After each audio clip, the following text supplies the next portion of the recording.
Hello and welcome in. I am Greg Smith, recruiting extraordinaire for Hail Varsity, and we are back to do another official visit preview video as Nebraska has another big weekend of official visitors coming in for the June 10th weekend. I'm joined once again by Hail Varsity staff writer Steve Marik. Steve, how you doing, man?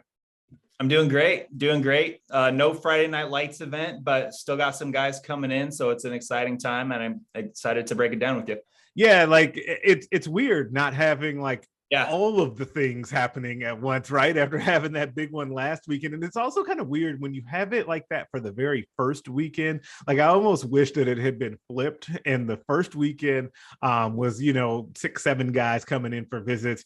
And that was it. And then the next weekend was the 13 folks with a couple of camps and a 7-on-7 deal and all of that. And if you missed any of the coverage from that, make sure you're checking out hailvarsity.com or this Hail Varsity YouTube channel. We have plenty of content. I'm kind of recapping and interviewing people that were here on campus for that weekend, as it was a monster weekend for Nebraska. But following up that weekend of 13 official visitors, Nebraska is going to have 6, maybe 7. We'll see here. Official visitors coming in this weekend. And I think I'll just do a quick rundown here of who all is expected to be in town for Nebraska. You got, first of all, you always have a commit, right?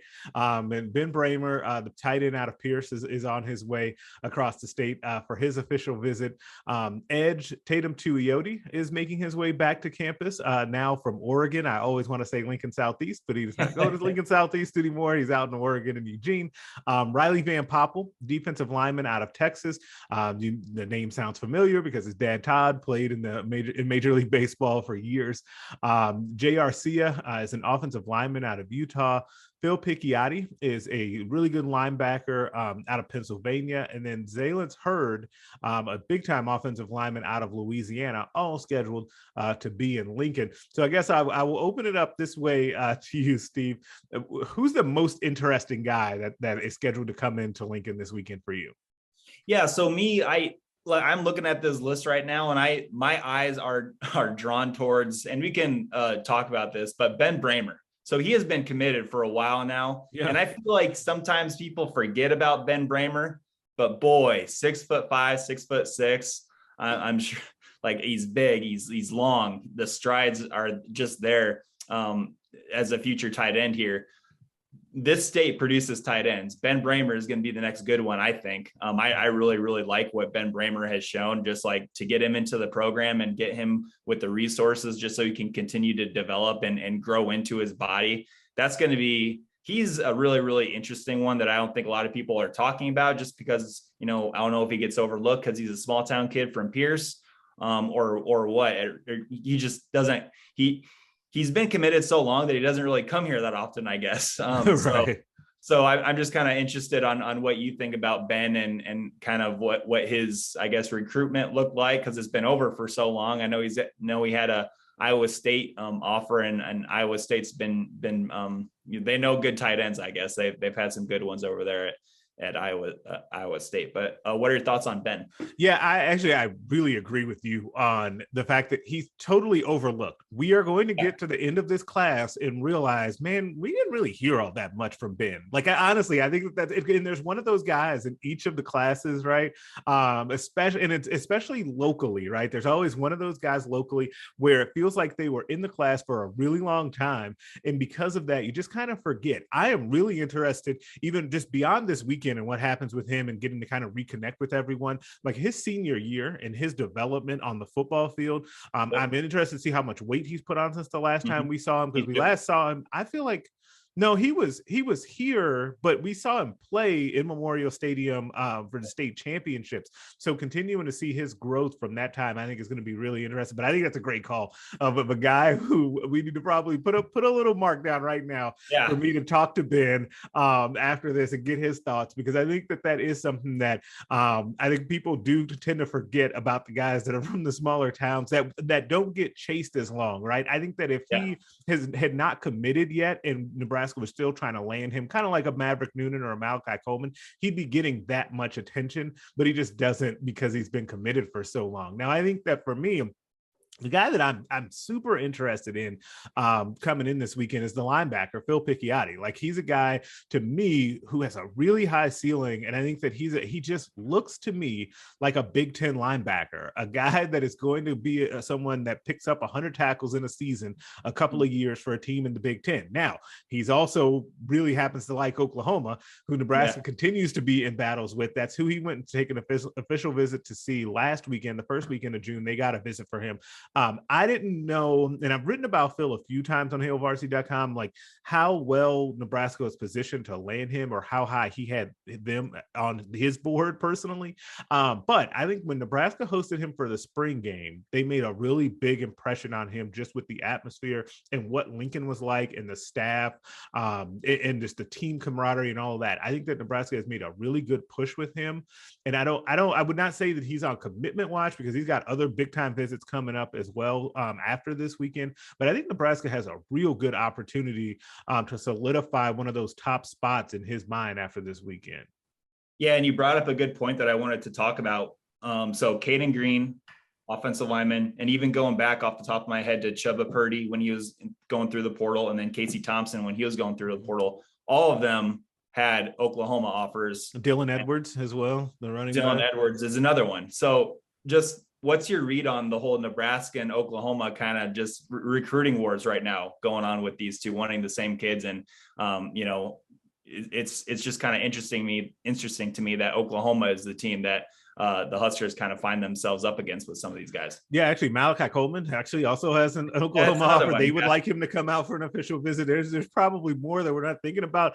Yes. I think I really like it. And I'll tell you why. I think Oklahoma does a really good job of identifying kids. They've been a really good program, especially under Lincoln Riley in these recent years. And then before that, I think they'll continue to be pretty good under Brent Venables as well. And I think that the profile of kid has changed a little bit for Venables than it did for Lincoln Riley, just because Lincoln Riley was able to basically go get anyone, even to come to Oklahoma, right? They had top recruiting classes there.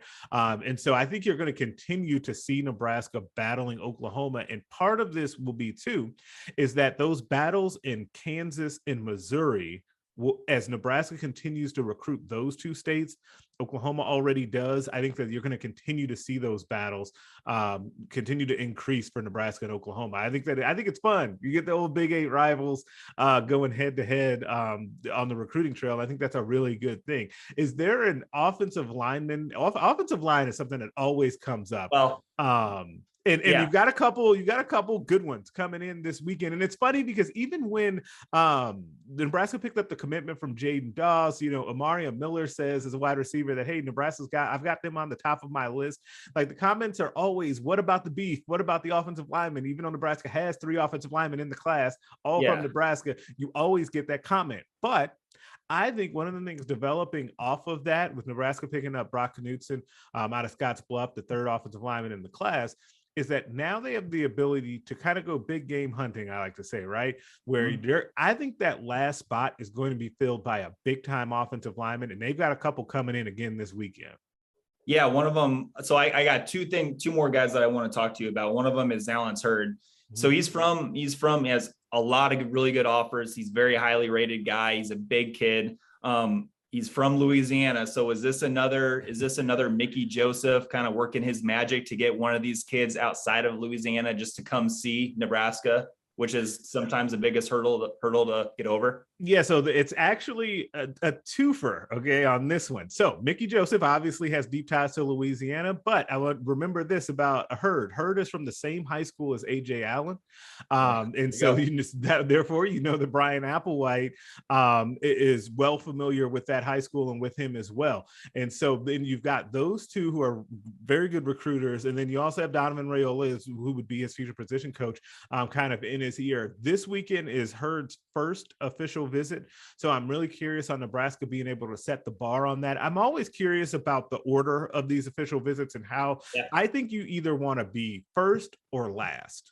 I think that you either want to set that bar so that you can really get a guy maybe to even commit right away and not take those other visits like they did with Brock Knudsen, or you want to be last so that you're the last impression before a kid wants to make a decision if he ends up taking all of his visits. And I think that having Hurd on campus first could end up being a really big feather in the cap for Nebraska. And I think the other offensive lineman they have, J.R. Sia out of Utah, I think he's 6'8", 300 plus pounds, Yep. is a kid that in Utah really likes him, and they're trying to get him out for an official visit. I think that he's a sneaky one and kind of, I think, a dark horse to end up in the class. But Nebraska, I think, is in on some really good offensive linemen. Obviously, you mentioned Caden Greene, who came here May 20th. He was on campus. And then your boy, Bo Hughley, who was out here this past week, who Malachi Coleman said ate 2 of those tomahawk steaks that everybody keeps talking to us about, 2 of them. He's actually going to be in Auburn this weekend. So even though he's committed to Georgia, he seems intent on taking all of his visits. But yeah, offensive line recruiting seems to be going pretty well, despite all of the question marks that people had about Donovan Raiola when he took the job. All right, one more, and I'm going to let you get out of here. Tatum Tuioti. We meet again. So yeah, that the former Lincoln Southeast edge, defensive end, outside linebacker, son of Tony Tuioti, Nebraska's former defensive line coach, now at Oregon, coaching the defensive line up there. Yep. Tatum has taken an official visit. Did that surprise you at all when I guess you confirmed with him that he's coming over to Lincoln? Yes, it did, to be honest. Just because you never know, like it's a really unique and weird situation that you just don't really see all that often, right? Like I can't think of another time since I've been doing this where like Nebraska has an assistant coach that has a son that is someone that is a committable offer, like Power 5 type of player.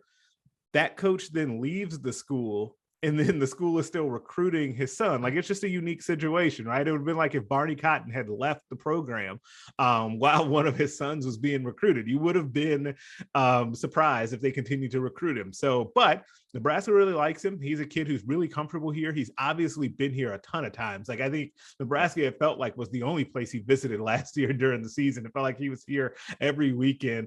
And so, yeah, I am kind of surprised, but the Huskers do like him. He's a good prospect. I'm curious to see where he slots in on the board with some of these edge guys, because Nebraska has a number of edge guys that they really like, but a couple of like kind of high targets, you know, that they want to try to flip and things like that. So it'll be interesting. I'm curious to get his thoughts after this weekend of what's changed in Lincoln and on the staff about how they're recruiting him now that his dad's not on the staff. Maybe he'll say that it's actually better and people are more relaxed and things are different. I don't know. That will be fascinating to see.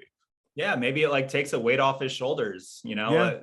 Just to not have his, you know, dad be the D-line coach at the school that he is visiting. So, but yeah, Tatum is a really good kid. I've done a feature story on him.